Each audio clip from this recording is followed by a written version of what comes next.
Bullies, what happened when the person you were bullying finally snapped? When I had been bullied constantly in 7th grade by 3 different kids/groups of kids and the school showed so little interest in helping me. I was physically bullied, verbally mocked, humiliated in front of the other kids, and I was bad at. When I finally took my mom's advice to make a scene the next time someone started throwing things at me, I did it. We were outside that day for PE, and while we were all sitting in lines at the start of class, a kid in the line next to me started throwing pebbles at me. I ignored it for a moment, then when he kept going I yelled at him to stop. I didn't care that people were staring, I wanted them to. I wanted them to see that this average height, able-bodied boy was throwing things at me, a very small and disabled girl. The teacher came over and asked what happened. Kid told him they were only pebbles, he wasn't hurting me.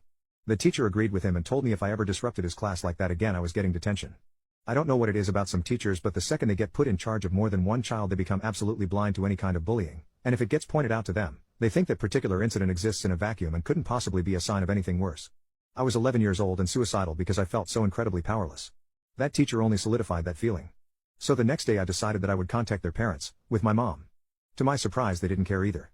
It had got to such a serious point that, one day I brought my hunting pocket knife. I decided that if anyone did anything that I would unalive them.